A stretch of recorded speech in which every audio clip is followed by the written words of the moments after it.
Do stubborn people annoy you? Who refuse to listen to another point of view and stand on their own even though you think that everything is completely wrong?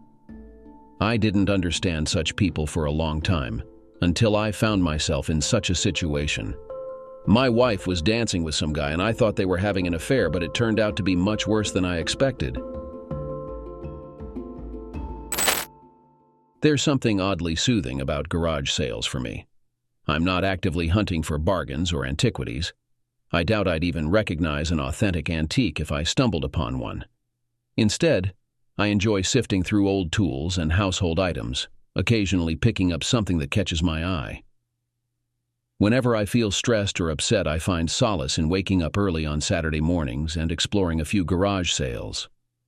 On this particular Saturday, I found myself at my third sale by 8:30 a.m. It was a multi-family affair with a diverse array of items on display.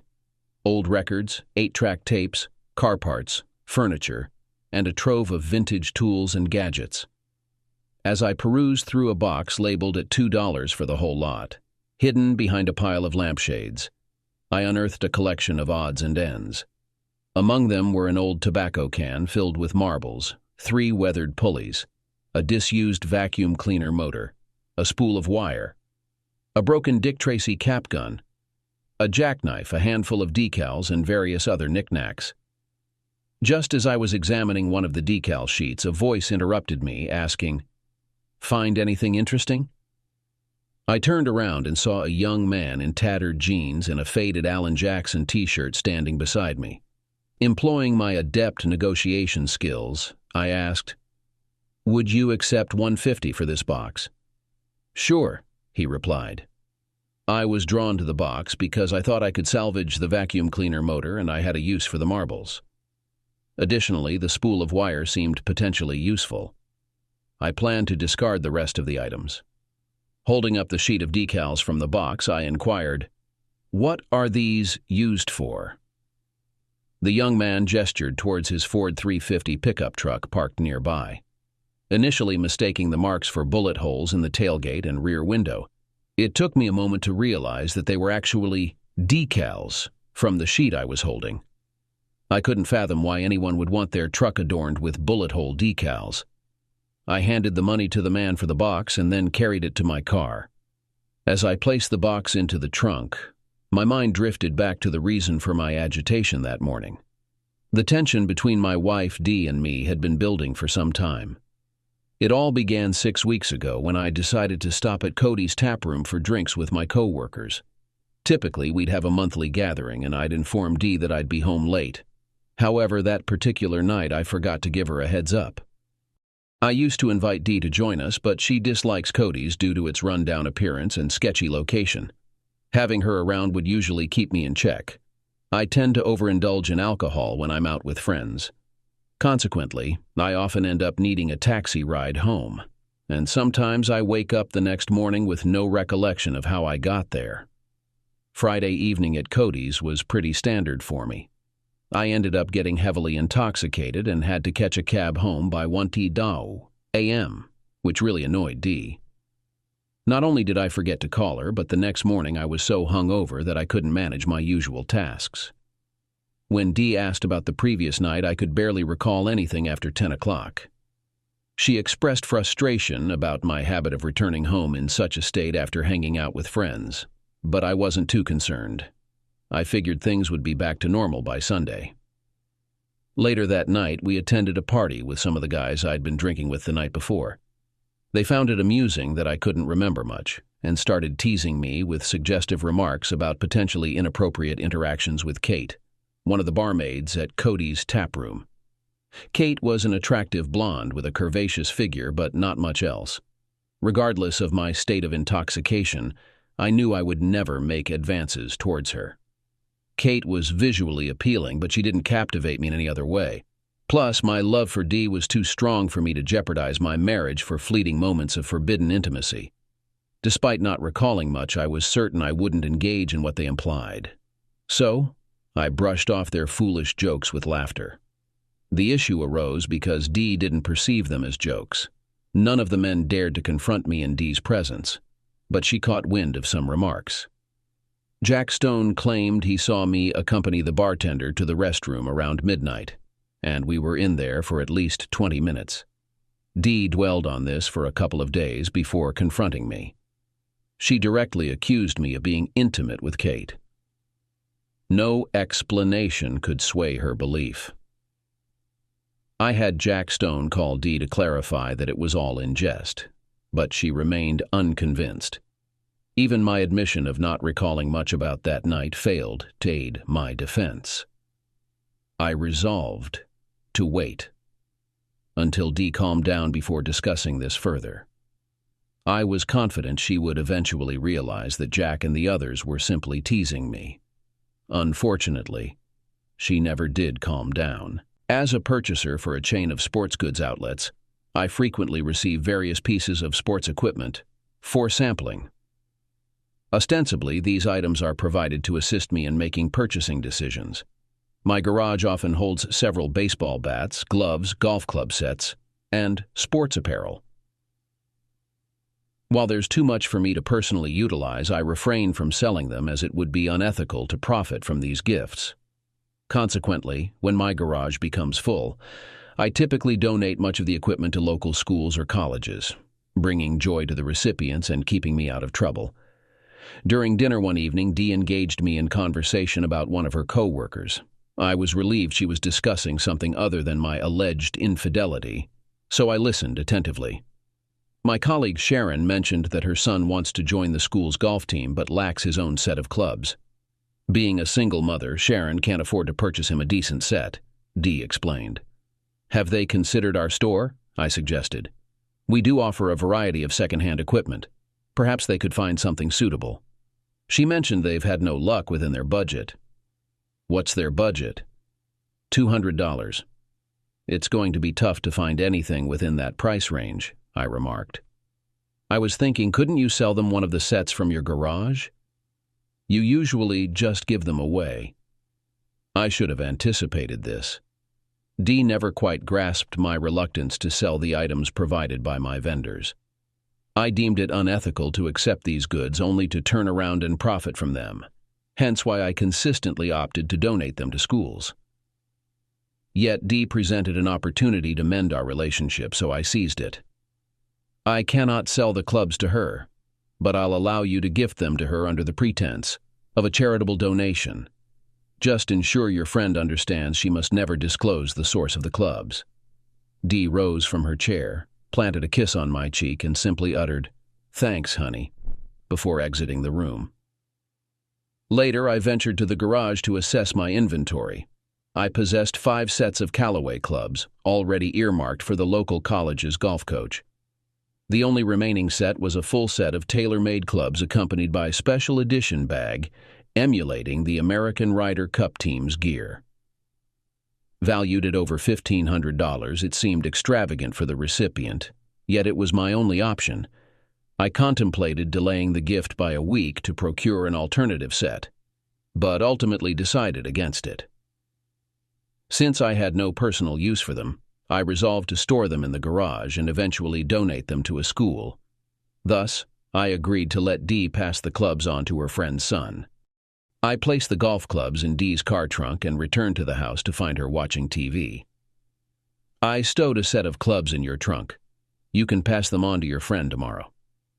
I hope you're not just offloading some rubbish onto him, she remarked. I didn't appreciate her tone. These happen to be top-of-the-line clubs. But if you're going to take that stance with me, I might as well keep them for myself. I'm sorry, dear. I didn't mean it to come out that way. I just wanted you to give him something nice. Something he can take pride in. Trust me, this kid will be thrilled when he sees these clubs. Dee smiled and thanked me. There wasn't any more conversation after that, but it was the first night since my night out with the guys that we didn't argue about my alleged behavior. After that evening, our relationship appeared to be improving. By Friday evening, I felt that we could even resume our intimacy. Following that, my intention was to do whatever it took to convince Dee that I had never slept with the bartender at Cody's. At 5:30 that Friday evening, as I was preparing to leave work, I contemplated inviting Dee to dinner, so I dialed her office number. After 7 rings, an unfamiliar woman's voice answered her phone. Diane Wilson's phone. How may I assist you? Is Diane available? No, you just missed her. She left with some colleagues from the office to go to the Brass Rail for drinks. I thanked her and ended the call. I found this unusual. I couldn't recall a time when Dee went out for drinks with her coworkers without inviting me along. I had attended so many of their gatherings at the Brass Rail that some of her coworkers mistook me for another employee of their company. I checked both my office phone and my cell phone to ensure I hadn't missed any messages from her, but there were none. I concluded that it must have been an oversight on her part, and even if she didn't expect me to join them, I planned to be there regardless. The Brass Rail is closer to my office than Dee's, so I arrived before her and her group. I was already seated at the bar with a beer when they walked in. Dee spotted me right away and headed straight over. I wondered if she realized she'd forgotten to call me. I was about to find out. What brings you here? Dee asked. I was taken aback. It seemed she didn't want me there. I just came in for a beer, I replied. Did I invite you to join us here? No. Then why assume I wanted you to come tonight? I didn't stop you from going out with your friends, so why can't you extend me the same courtesy? I was shocked by her behavior. I was ready to confront her when I noticed her friends were all watching us. I decided to step back and address it later. I didn't come here to disrupt your evening, I explained. I didn't even know you were coming. I just stopped for a beer on my way home. Seeing you here was as surprising for me as it was for you. Go ahead and join your friends. I'll finish my drink and head home. As Dee and her friends disappeared into the back room, I simmered with anger while seated at the bar. My frustration was so intense that my hand trembled. Seeking solace, I resorted to my usual remedy, ordering a double bourbon. After downing 2 doubles and half of a beer, I deemed it time to depart. As I made my way toward the exit, I stole a glance into the back room. Dee's colleagues occupied scattered tables they'd congregated while some swayed on the dance floor. Dee herself was among the dancers, twirling with a man I didn't recognize. Their proximity made me uneasy. The man towered over 6 feet and probably weighed around 180 pounds. Though some might find him attractive, I labeled him differently, an asshole. Making advances on a married woman earned him that title in my book. I understood logically that this guy wasn't my concern. Dee was the issue, but that didn't change my urge to confront him in the back room. Opting for caution, I chose to leave before I caused any real trouble. As I was about to leave, 2 young women entered. One of them glanced into the back room and remarked, "There they are." Since I didn't recognize either of them, I assumed they were new employees. I intercepted them before they could enter the back room. "Do you know the people in there?" I inquired. Both girls confirmed that they did. The tall guy on the dance floor. "Is his name Gary Benson?" I queried. "No, his name is Carl Wentworth," one of the girls responded. "Good thing I checked before barging in and embarrassing myself," I remarked. "Thanks." I stepped aside to let the girls pass and then exited through the door. That night, Dee returned home around 11 p.m., surprisingly composed despite her prolonged absence. Although I was tempted to confront her about her behavior at the bar, I decided to wait until we were both fully sober. While Dee appeared sober, I certainly wasn't. Even though I left a half-empty beer at the Brass Rail, my night was far from over. I indulged in 3 more beers and a generous serving of scotch once home. The next morning, I slept in until almost 10. Upon entering the kitchen, I discovered the coffee pot empty. As I began brewing a fresh pot, Dee entered, already showered and dressed to go out. "Why didn't you make coffee?" I inquired. "I did, but since you were still asleep, I only made enough for myself," she replied. Sensing tension, I opted to avoid confrontation. "I'm making a pot now. Would you like some?" "No, I have to leave. I need to work on a presentation for next week. I'll be out most of the day and will grab groceries on my way back. What do you want for dinner?" How about chicken? Dee chuckled. I'm not on the menu. Pick something else. All right, chicken it is. Grabbing her keys, Dee headed for the door but paused. What are your plans for today? I'm not sure yet. I was thinking of hitting some garage sales, but it might be too late now. Why? Just thought it could be a good day to tackle the attic. I'll consider it. Don't spend the day drinking beer and watching sports. Try to be productive, she advised before leaving. As she exited, a smile crept onto my face. That familiar trait of Dee's, always nudging me towards productivity on weekends. Wanting to mend things with her, I resolved to tackle the attic cleanup. The house, for my maternal grandfather, upon his passing shortly after Dee and I wed, sat a mile beyond the city limits, encompassing 25 acres of woodland. Deep within the trees, a pond where I once fished as a child held fond memories. Spending countless hours at my grandfather's, I developed a strong bond with him. Knowing my affection for the place, he bequeathed it to me. Though he maintained the house meticulously and tended to repairs dutifully, my grandfather had a penchant for hoarding, evident in the cluttered attic filled with boxes he couldn't bear to part with. Nearly 5 years into our residence, I had yet to sift through the attic's contents. Perhaps the moment had finally arrived. After finishing my coffee and having breakfast, I headed up to the attic.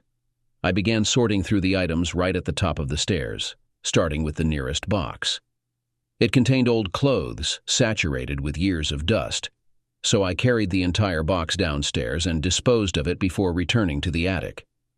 Within 2 hours, I managed to clear out 20 boxes. As I ventured further from the stairs, I stumbled upon some intriguing discoveries, already envisioning the garage sale I could host. By 3:30, I had tackled about half of the attic's clutter. Exhausted, with aching muscles from numerous trips downstairs, carrying heavy loads, and having breathed in more dust than one should in a day, I decided to explore one last box before calling it quits.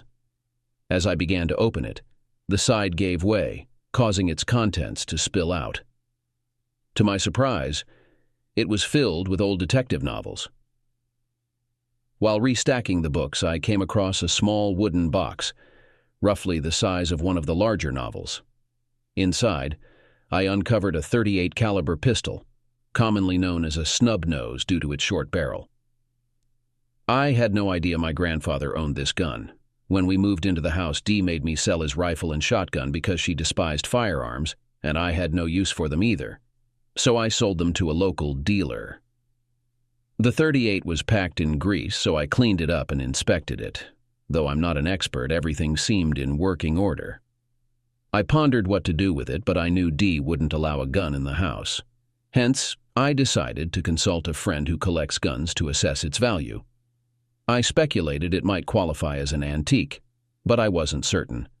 I stowed the gun in my tool cabinet and returned inside.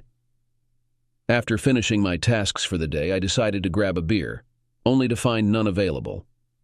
Determined to rectify the situation, I grabbed my keys and headed into town to purchase some. However, en route, thoughts of a gun crossed my mind, prompting me to take a detour to a sporting goods store across town. There, I inquired with Al Bannister, the department manager, about .38 caliber ammunition. "Sorry, we don't stock handguns or their ammunition here," he replied.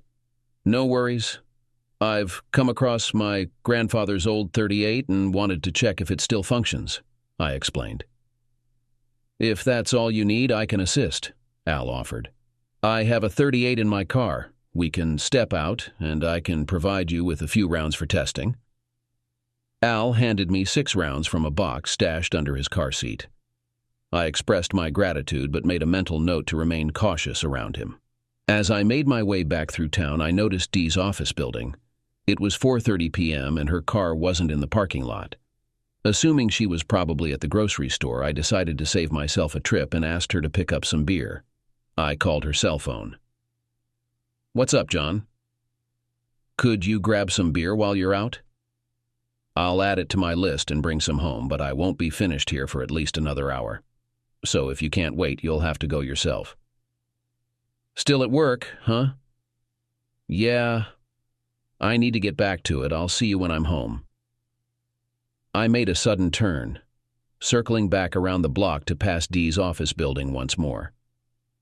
The only vehicle in their parking lot belonged to the security company tasked with protecting the property. This added a new complication. Dee had just deceived me about her whereabouts. I needed to ponder this carefully. Now I absolutely needed to make a pit stop for some beer. By the time I finished my fourth beer, I had pieced together the situation. Dee was having an affair. I didn't know the identity of her lover, but my primary suspect was Carl Wentworth. I lacked concrete evidence, relying solely on the falsehood she had spun about being at her office and witnessing her dancing with Wentworth the previous night. Dee finally returned home at 6:30 that evening and immediately began preparing dinner. Despite my seething anger, I refrained from confronting her immediately about her infidelity. Instead, I resolved to maintain composure until I could substantiate my suspicions. To help steady my emotions, I poured myself a generous serving of scotch and downed it in 2 large gulps. As the scotch began to take effect on my mind, I wandered into the kitchen, attempting to engage in casual conversation with my wife. "Hey, did you have a good day?" I asked. Well, that attempt at keeping things light went out the window. "What did you just say to me?" "I asked if you had a good day. I just wanted to make sure everything's all right. And if it's not, maybe I can help by making dinner a little more special." "What are you insinuating?" "I'm just saying that you weren't where you said you were today. I glanced at the office parking lot when I called you, and your car wasn't there, despite you claiming to still be working." I could have sworn I saw a smirk flash across Dee's face just for a moment, but it was unmistakable. "I mentioned I was working. Nowhere did I specify I'd be in my office," Dee countered. "Then where were you?" "I was at Carol's place, working on the presentation for next week," Dee replied. "All right. So if I were to call Carol, she'd confirm your story." "She would, if she were home. But she and her husband are on their way to Europe tonight. They're en route to New York for their flight to Rome. She'll be away for 2 weeks, but you can speak to her once she returns." Dee won that round. I knew she was lying, but I couldn't prove it. I did say I wanted to keep things calm. Well, I certainly achieved that. Not only were things calm, but they were downright frosty in our house for the next 2 weeks. That brings us back to the night before my garage sale adventure. It was another Friday night, and as I was getting ready to leave work, Dee gave me a call. "I'm going to the Brass Rail with my friends tonight," she said. "Would you like me to join you there?" I asked, hopeful. "No, I just wanted to let you know so you wouldn't come and bother me. Don't wait up for me either. I'll probably be out late tonight." I didn't say anything. I simply hung up the phone. For the next hour and a half, I sat in my office pondering what to do. Should I confront her and find out what she's up to? But how? Cause a scene in front of her friends and colleagues? That wouldn't help. Maybe I should park outside the Brass Rail, wait for her to leave, and follow her to see where she goes. Ultimately, I decided to go to the Brass Rail and discreetly check the back room to see if she was with Wentworth. If she was, that would be all the information I needed. When I arrived at the Brass Rail, I positioned myself near the entrance to the back room, attempting to discreetly peer inside. Most of Dee's acquaintances were seated at the tables. Dee wasn't seated beside Carl Wentworth, though I couldn't ascertain if that meant she wasn't accompanying him. Leaning forward to get a clearer view, Dee suddenly glanced in my direction. Startled, I quickly recoiled and remained hidden for a moment before cautiously peeking into the room again. It seemed Dee hadn't noticed me. Observing as she rose from her seat and led Mr. Wentworthless onto the dance floor, I realized that was all I needed to witness. I understood that our marriage was likely over, but I was uncertain about what to do next. Eventually, I returned home and drowned my sorrows in alcohol until I fell asleep. I didn't know what time Dee returned home that night, but I was aware of her morning routine. Dee arose from bed at 7 a.m. and proceeded to shower. Contemplating whether to go back to sleep, I suddenly felt compelled to rise and explore some garage sales. I was sipping my second cup of coffee when Dee descended the stairs. "You look rough," she remarked. "Thanks a lot. Just the compliment I needed from my wife." "What's on your agenda for today?" she asked, her tone almost amiable. "I was thinking of checking out some garage sales." "Garage sales again? Seriously? Please don't bring home any more stuff we don't need." Dee chuckled. I wondered if Dee was trying to cozy up to me suddenly. Did she know I saw her with her boyfriend last night? Dee seemed dressed to go out, and I pondered if she planned to spend another day with her lover. "It seems like you have plans to go out today. Are you meeting up with your boyfriend, Carl Wentworth, again?" I caught the flicker of concern on Dee's face at the mention of her boyfriend's name. "I don't have a boyfriend. Carl is just a colleague," Dee replied. "I saw you two together last night. It looked like more than just a work meeting." Dee's smile widened. "So you were watching me last night? Well, I did dance with Carl a few times, but we're not even friends. He's just a colleague. Plus, he's married." "So what if he's married? Your being married doesn't stop you from fooling around," I retorted. "Listen to who's talking. We know you've been straying, so you shouldn't accuse me," Dee shot back. "You only think you know that. I didn't touch that barmaid. I'd never cheat on you, and besides, I was too drunk to do anything that night." "That's your usual excuse. You still haven't answered me. Are you meeting Carl?" "No. I'm going to my mother's. If you need to reach me, call there. I should be back home around 2 this afternoon. Maybe we can go out to dinner tonight." "Sure. Dinner tonight." "Fine," I replied. Dee flashed another smile and then left. What was she playing at? She hadn't lost her temper during our conversation. She'd been nothing but hostile for the past 6 weeks. And now, she's suddenly trying to make amends. I sensed there was something more to her actions. After leaving the garage sale with my box of treasures, I set out in search of another. Passing by around 5 lackluster sales, I was just about to call it quits when I spotted a promising one. As I strolled up the driveway, scanning the array of items laid out, nothing particularly caught my eye until I reached the garage door. There, amidst the assortment, sat an item priced at $500, a pristine set of tailor-made golf clubs nestled in a special edition replica of the American Ryder Cup team's bag. My blood practically simmered with excitement. However, instead of keeping them for myself, I entrusted the clubs to Dee, asking her to pass them on to her friend's son. I wanted him to have a quality set of clubs as he pursued his aspirations on the golf team. My intention was never to hand over the clubs for resale. I glanced around to identify the person managing the sale and noticed an appealing blonde conversing with an elderly couple who were inquiring about a chair on sale. Approaching their vicinity, I waited until the couple departed. "Do you need assistance with something?" she inquired. "Are you Sharon?" "No, I'm Trudy." "Trudy? Who could Trudy be?" Another unexpected turn. Dee mentioned giving the clubs to someone named Sharon. "Are you the one selling those golf clubs?" "Yes." "Are you interested?" "May I ask where you obtained those clubs?" Trudy seemed slightly embarrassed by the question. "Some woman my husband works with gave them to him. They're brand new. Why are you selling them?" "I'm not comfortable with my husband accepting a gift like that from another woman." "Is your husband's name Carl, by any chance?" "How did you know?" I informed Trudy that it was my wife who had given Carl the golf clubs, and that she had lied to me about the recipient. I could sense Trudy's growing anger.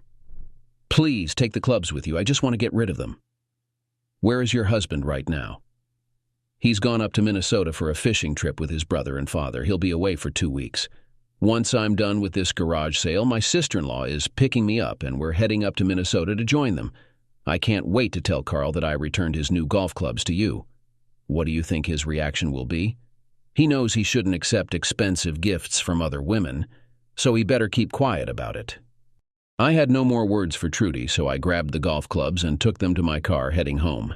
Dee giving those clubs to her boyfriend was the final straw. She's treated me like an outcast for the past 6 weeks. She accused me of infidelity while carrying on with that worthless Wentworth guy.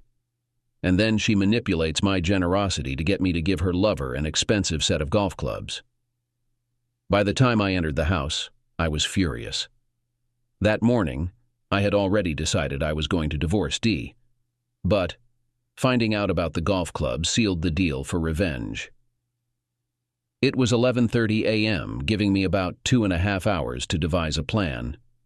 I grabbed my bottle of scotch and sat down at the kitchen table to scheme my revenge.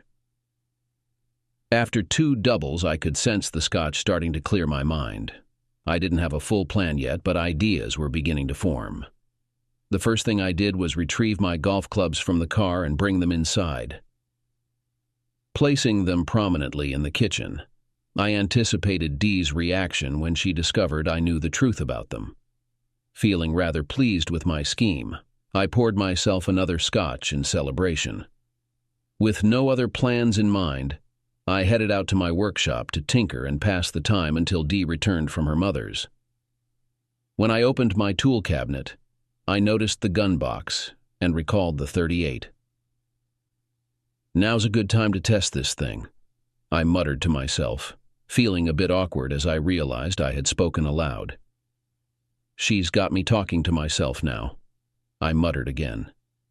I went to my car and fetched the 6.38 caliber bullets Al had given me. Then, grabbing the gun and a couple of empty beer cans, I headed into the woods behind the house. Placing the cans in a tree's fork, I stepped back about 25 feet. I loaded one bullet into the gun cylinder, closed it, and aligned the chamber with a hammer. Taking aim at one of the beer cans, I braced myself for the noise and recoil, took a deep breath, and pulled the trigger. Click. The gun failed to discharge. Upon inspecting it, I noticed that the chamber containing the bullet wasn't properly aligned with the hammer. Must have shifted, I surmised. Realigning the loaded chamber with the hammer, I took a deep breath and squeezed the trigger. Click. Damn. Extracting the bullet, I examined the gun, pulling the trigger a few times. Each time, I observed the cylinder rotating clockwise. What a mistake. Reloading the chamber, I adjusted the cylinder so the loaded chamber was one position left of the hammer. Taking aim at the beer can, I pulled the trigger. Bang! My ears rang. My fingers tingled, yet the beer can remained unscathed in the tree's fork. I couldn't ascertain the bullet's destination, speculating I might have shut my eyes while firing. I loaded 2 more bullets into the gun and fired at the cans. Despite the fact that I kept my eyes open during both shots, the result did not change. I could see where the bullets had hit. However, I missed the cans by a significant margin. One of them flew to the left, and the other flew too high. Back in the garage, still ringing in my ears, I threw away the spent cartridges and put the gun back in the box. When I entered the house, I poured myself another whiskey and washed it down with beer. While I was enjoying the clarity of thought caused by alcohol, my fantasy took shape. I was thinking about how Dee would react if I shot her lover. The thought of witnessing her suffering, knowing that it was her doing, was perversely attractive. And yet the practicality of such an act dawned on me. I would never get away with it. The authorities would quickly pin it on me. The thought of imprisonment disgusted me. Maybe if I suddenly died, it would be the last lesson for Dee. I was growing convinced that I would eliminate Mr. Wentworthless and confess to Dee, and then do something terrible in front of her. I grabbed another beer while pondering the merits and drawbacks of the proposal. Only 2 issues stood out to me. Firstly, I lacked the capacity to take a life, and secondly, I had no desire to meet my own demise. The sole upside to the notion was the potential anguish it would inflict on Dee. I yearned to inflict upon her that level of suffering if only there were a method devoid of murder or self-sacrifice. As I finished my beer, an idea struck me. I possessed all the necessary means to truly strike her. My final move would leave an indelible mark. Glancing at the clock as I fetched another beer from the fridge, it read 1 p.m. I had 1 hour to prepare. At 2:15, the sound of the garage door opening alerted me to Dee's arrival, her car pulling in. As she entered the kitchen, I sat at the table, facing her. Dee carried what looked like a Nordstrom's garment bag.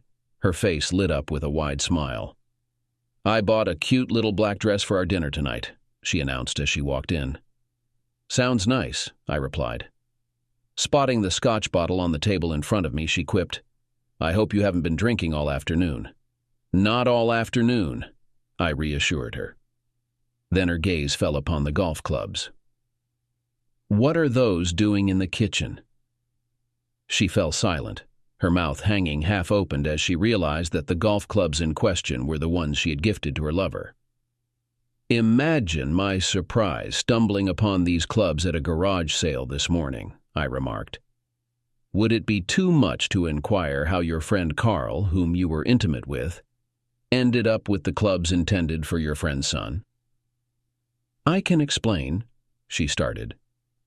"You don't need to, as it no longer matters to me," I interrupted, placing the .38 on the table before me.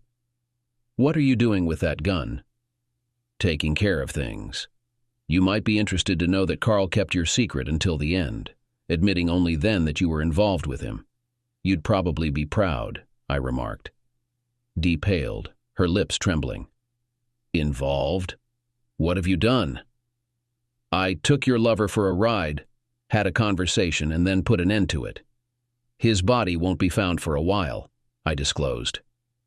"Oh my God, no, God, no!" Dee screamed. "This wasn't supposed to happen. Please, God, no!" I found myself almost sympathizing with her, but I wasn't finished. In an attempt to evoke pity, I spoke in a feeble voice. "I wanted to end you as well, but I simply can't bring myself to do it. It seems my love for you still runs too deep. I've ruined everything now. The authorities will soon be after me, and I can't bear that thought. I can't envision any other way out of this." "No, no, please don't," she pleaded. I brandished the gun, emphasizing my resolve. "Unless you want to witness this, you'd better leave now." Bang! The noise coming from the kitchen drowned out the silence of the forest. I looked in the direction the gun was pointing and muttered, "Oops. You need to patch up this hole. It's my fault." Dee noticed the bullet hole in the wall, and a look of genuine horror crossed her face. "John, please put the gun down before someone gets hurt," she pleaded.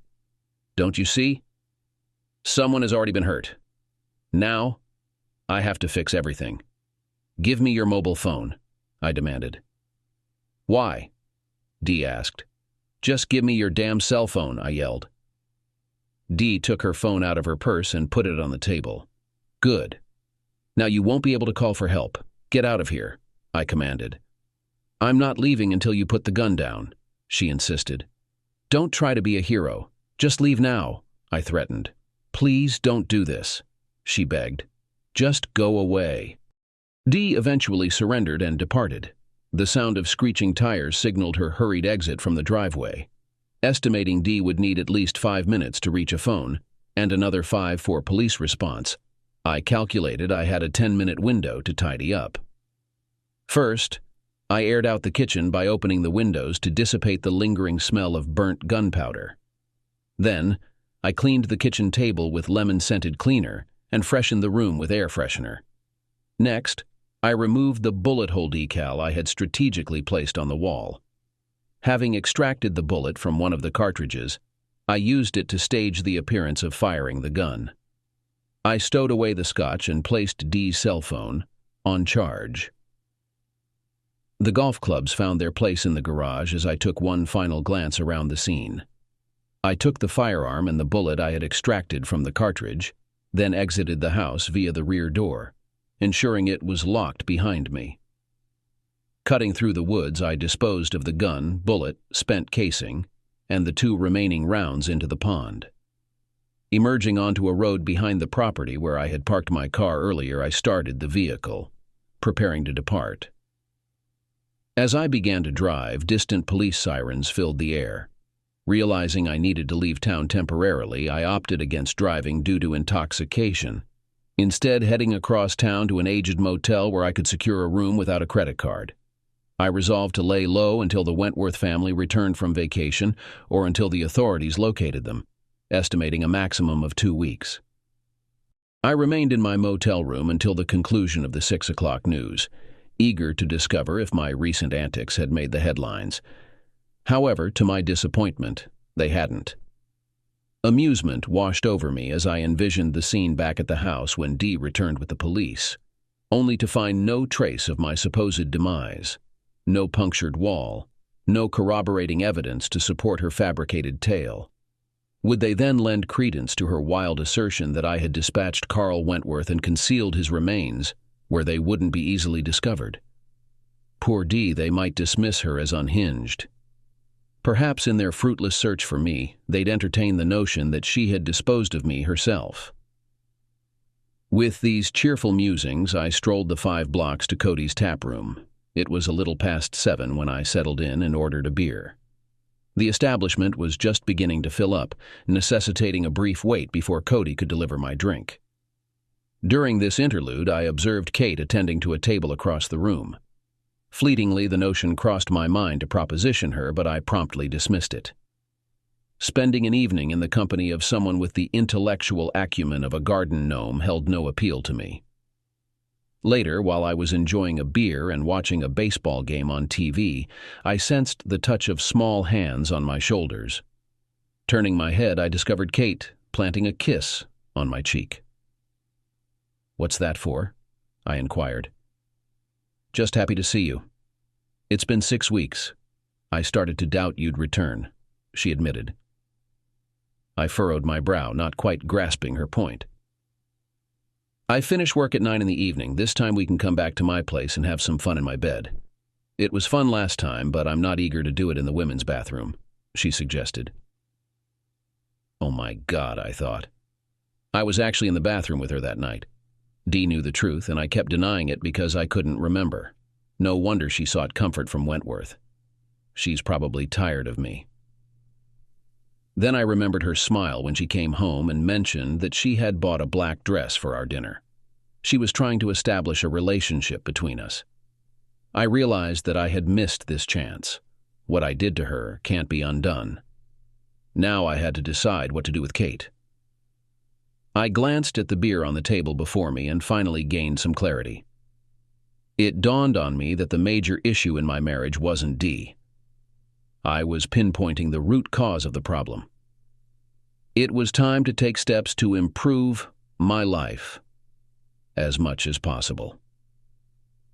I pulled Kate aside and confessed the truth to her. I admitted that I was so intoxicated the night we were together in the ladies' room that I couldn't recall it. I explained to her that it might have jeopardized my marriage and I was unsure of what to do next. Kind-hearted Kate, known for her profound insights, replied, "We don't have to go back to my place. We can rendezvous in the ladies' room again if you'd like." "Thank you for the offer, Kate, but I believe it's best if I leave," I responded. As I strolled towards my motel approximately 2 blocks away, I suddenly heard a voice from behind me. Simultaneously, I felt a chilling sensation against the left side of my head. "Don't act foolish, buddy. Hand over your wallet," the voice demanded. The gun was firmly pressed against my head, causing enough discomfort that I had to tilt my head to the right to alleviate some of the pressure. Suddenly, there was a sensation of intense pain, as if my head had exploded, and then everything went black.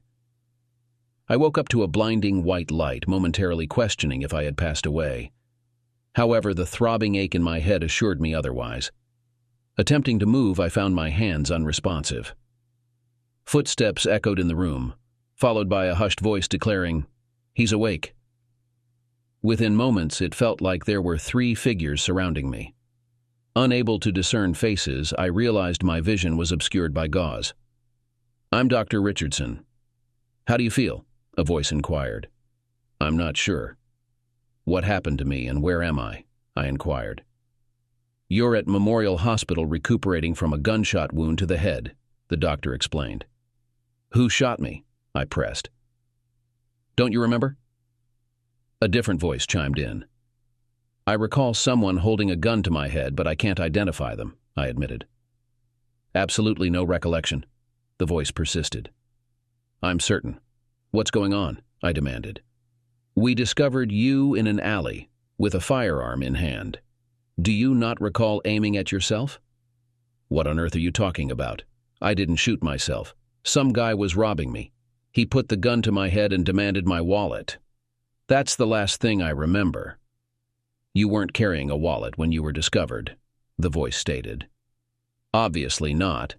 The person who shot me took my wallet, I retorted, my patience waning. Mr. Wilson, the voice continued. I'm Detective Monroe, and I need to ask you some further questions if you don't mind. Proceed.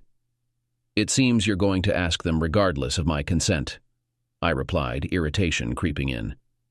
Did you inform your wife that you intended to commit suicide today? Damn. What? I pondered the severity of the situation. I didn't explicitly say I was planning to kill myself. So what exactly did you tell your wife then? I can't recall the exact phrasing, I replied, attempting to minimize any falsehoods. Mr. Wilson, do you think what you said to your wife might have given her the impression that you were contemplating suicide? There was no way to avoid this situation through deceit. I suppose she could have formed that impression. Don't you find it remarkably coincidental that after informing your wife of your intention to commit suicide, you're discovered lying in an alley with a gunshot wound to the head and a gun in your hand? That's precisely what it appears to be, a coincidence. I was mugged. The perpetrator orchestrated it to appear as a suicide so that no one would suspect to deactivate my credit cards. Some scumbag out there is currently maxing out my credit cards. Mr. Wilson, where is Carl Wentworth? Wentworth, he's away on a fishing trip in Minnesota. And how do you know that? His wife informed me. I'll verify that in return, Detective Monroe said before leaving.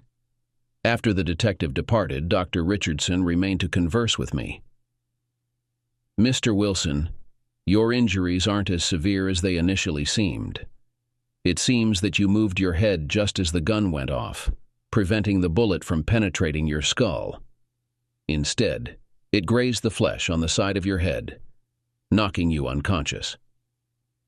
Why can't I move my hands? Because we suspected a suicide attempt, we had to use wrist restraints to prevent self-harm. The doctor then advised me to rest and said he would return later to remove the bandage so I could see. The following morning, presumably Monday, Detective Monroe returned to visit me. We located Mr. Wentworth and his family in Minnesota, just as you mentioned. So, why did you confess to your wife that you killed him? I spent the next hour recounting everything that had transpired over the past 6 weeks. Upon concluding my narrative, Detective Monroe shook his head. How much trouble am I in? That depends on the DA's intentions regarding your case. You violated some laws, but none of them are overly serious. Your actions were rather cruel, and I suspect you're in more trouble with your wife than with the law. We'll be in touch. Monday afternoon marked my discharge from the hospital, and I was taken aback when Dee appeared to escort me home. Throughout the journey, she maintained a stoic silence, hinting that our situation wasn't going to improve upon our arrival. Upon entering the house, Dee broke the silence, announcing, "It's time for a conversation. I'll brew some coffee. Would you like a cup?" Though tempted to request a scotch, I settled for coffee. As I settled on the sofa, Dee paced in front of me, preparing to speak her mind. "I suppose I'll start," she began. "Discovering your indiscretion with that woman at Cody's filled me with such rage. I was on the verge of leaving that very night. But memories of our happy marriage, and the love I still held for you, stayed my hand. I resolved to salvage what we had. However, your persistent denial only made forgiveness more elusive. It was incredibly difficult for me. I longed to be close to you and to experience intimacy with you, but I couldn't overlook the fact that you had been unfaithful to me. Despite knowing that I was aware of your infidelity, you continued to deny it. That's why I didn't want you to join me at the brass rail that night. I needed to unwind and have some enjoyment, and I knew that your presence would only lead to another argument. When you started showing signs of jealousy, it gave me hope that I might be able to convey how much your affair had hurt me. On Friday, when I phoned you and asked you not to come over, I was certain you wouldn't comply. You didn't arrive as early as I anticipated, and I began to doubt whether you would show up at all. Then I spotted you attempting to peer into the room discreetly. The moment I noticed you watching, I grabbed Carl and pulled him onto the dance floor.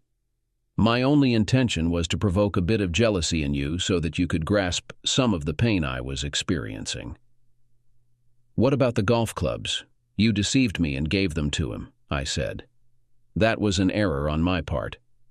One day at work, Carl asked me if I could find him a good deal on a set of golf clubs, mentioning he didn't want to spend much. Knowing you would likely refuse if I mentioned it was for him, I fabricated a story about Sharon wanting them for her son. I realize now I shouldn't have done that, but I thought there was no harm in trying to help Carl save money. You're aware that you decided not to sell the clubs, but to give them to him instead. Well, not directly to Carl, but you understand. Then you just placed the clubs in my car. I didn't see them until Carl came to collect them, and I was surprised by how fancy they looked, unaware of their value. I began to suspect something was amiss when Carl reacted with "holy shit" upon seeing them. The following day, Carl informed me that his wife was upset about receiving such an expensive gift. That's when I realized I had really messed things up. After Friday evening, I reached a breaking point. The discord between us pained me. Seeing your sadness hurt me, and my own emotions were unbearable. Therefore, I resolved to mend things on Saturday. I went shopping with my mother and purchased a provocative dress for the evening. My intention was for us to dine out, discuss our issues, and hopefully reconcile intimately later. I must confess I made some foolish choices in recent weeks, but I never had an affair with Carl Wentworth or anyone else. While my actions may have been misguided, I never intended to inflict the same pain on you that you caused me. I believed nothing could hurt me as much as your betrayal with that woman, but your actions on Saturday were beyond forgiveness. By the time she finished, tears were cascading down her face. Dee took a seat, grabbed a tissue to dry her eyes, then glanced at me, silently signaling it was my turn to speak.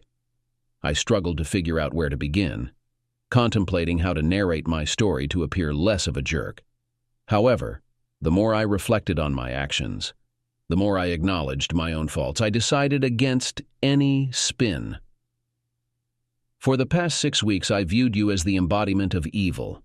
Only in the last 3 days did I realize that the true villain was me. You were right. I did sleep with the barmaid at Cody's. My denial wasn't an attempt to deceive you. I genuinely didn't remember. It wasn't until Saturday evening that I learned I had indeed been with her in the restroom. My excessive drinking often leads to memory lapses. When friends mentioned spending time with her, I dismissed it, thinking they were teasing due to my fuzzy recollection. I never imagined I'd betray you under any circumstance. Now, we both know better. Saturday night brought another revelation. I have a serious drinking problem. I'm not using that as an excuse. I need to fully acknowledge the pain I've caused you. While my drinking played a significant role in my foolish actions, I should have known better. You shouldn't have tried to make me jealous, and you shouldn't have lied about the golf clubs. But I understand and can forgive you. I recognize that what I did to you on Saturday was terrible, and you may never be able to forgive me. Now, it's my turn to take action. You might want to know that I've decided to enter rehab for my drinking. Dr. Richardson has connected me with a reputable alcohol and drug abuse rehabilitation center. It's an 8-week program starting next Sunday. During this time, you can think about what you want to do. If you want to salvage our marriage, I'm committed to doing whatever it takes. But if you choose to leave, I won't contest it. For now, I'll sleep in the guest room. I waited to see if Dee had anything to say, but she remained silent, tears streaming down her cheeks. Unable to bear watching her cry any longer, I went upstairs and moved my belongings into the guest room. The following week, I prepared for my rehab stint and kept my distance from Dee. She made no effort to engage with me, and by Sunday morning, I was convinced that our marriage was over. The initial 2 weeks of rehabilitation proved to be incredibly challenging. I had never identified myself as an alcoholic, merely acknowledging that I tended to overindulge whenever I drank. Naively, I assumed rehab would be a breeze, simply teaching me how to moderate my alcohol consumption. However, within those first 2 weeks, the slightest stress triggered intense cravings for a drink. It took the entirety of those 14 days to come to terms with the reality. I was indeed grappling with alcoholism. The realization was profoundly unsettling. I couldn't rely on merely managing my drinking habits. I had to abstain entirely. The following weeks, particularly the 3rd and 4th, presented their own set of difficulties. My determination wavered during this period. While I comprehended my issue and the necessary steps to overcome it, doubts crept in. Losing Dee was a significant blow, leaving me questioning what else I had left. How could I cope without Dee, if I couldn't use a few drinks to numb the pain? During my 4th week, I made the decision to depart. Dee had not uttered a word to me since my return from the hospital, and I was overcome with despondency. I questioned the purpose of maintaining sobriety if Dee wasn't by my side. With my resolve wavering, I quietly slipped out of my room one night and ventured into the woods to evade detection. Midway to the road, I stumbled and fell, twisting my ankle. I had to pause until the pain subsided. It was then that I contemplated the consequences of leaving the rehabilitation center. Without Dee's guidance, I could spiral back into alcoholism, risking my job and potentially becoming homeless. In that moment, I realized that my journey to sobriety wasn't for Dee. It was for myself. That night, I managed to return to bed unnoticed, though the morning staff gave me curious looks as I appeared for breakfast with my swollen ankle. By the end of the 5th week, I felt a surge of strength. Sobriety seemed within reach, and that's what I yearned for. During my counseling session that week, my counselor expressed satisfaction with my progress. Sundays were designated for patient visits, yet I usually stayed in my room, as no one came to see me. However, on the Sunday after my 5th week, I opted to sit outside and observe the interactions between fellow patients and their families. As the clock struck 10, visitors started arriving. Witnessing my peers embrace their loved ones left me feeling melancholic. Yet I tried to uplift myself by envisioning a future where I too would experience love once more. As I wiped away the tears from my eyes, a familiar car approached the driveway. Holding my breath, I waited for it to draw closer, uncertain if it was Dee's vehicle. When it parked and Dee emerged, my heart raced and my palms grew clammy. Remaining unseen, I observed her, pondering her intentions. Was she here to salvage our marriage, or was a divorce imminent? Anxiety overwhelmed me, tempting me to retreat, but I resolved to confront her. Stepping off the porch, I approached Dee, unnoticed at first as she headed towards the main building. When she finally spotted me, she paused, taking a deep breath. Anticipation gripped me as I awaited her reaction. Slowly, a smile spread across her face. As she closed the distance, her smile widened, and I found myself mirroring it. When Dee approached me, she enveloped me in a tight hug. "I've missed you," she said. "I've missed you too." Dee planted a kiss on my cheek before stepping back to observe me. "You look good. It seems like you've shed a few pounds and your complexion is healthy," she remarked. "What were you expecting?" "I'm not sure. I suppose I thought you'd have dark circles under your eyes and a distant expression." "I was worried about that." I took Dee's hand as we walked over to a bench and took a seat. "What made you decide to finally come see me?" I inquired. "I didn't finally decide," she replied. "I wanted to come during the 1st week, but I was informed that guests weren't allowed until week 5. "I didn't know that. I never bothered to check the visitation rules because I was convinced you'd never come," I admitted. "I wasn't planning on coming, but after you'd been gone for a week, I realized how much I missed you." "So, is there hope for us yet?" "I hope so. We have some work to do to salvage our marriage, but I want to give it a try," she expressed. "Me too. Dee retrieved a picnic spread from her car's trunk featuring fried chicken, potato salad, and green bean casserole, along with a jug of unsweetened iced tea. As Dee prepared to depart, it felt like things were returning to normal, except I couldn't accompany her home for another 3 weeks. Before getting in her car, she passionately kissed me on the lips. "I'll see you next Sunday," she said. "Your counselor mentioned I can't call you, but you can call me. So, I expect a call from you every night before bedtime." I assured her I would call every night. "It'll be the highlight of my day," I added. True to my word, I called Dee each night. She visited me the following 2 Sundays, and on the 8th Sunday, she finally came to take me home. Today is an anniversary for me. It's been 5 years since I got out of rehab, and I have been sober for 1826 days and counting. To celebrate, Dee and I are going to Cody's Taproom to have a drink with Kate. Just kidding. We are going to Hawaii and try to start a family while we are there.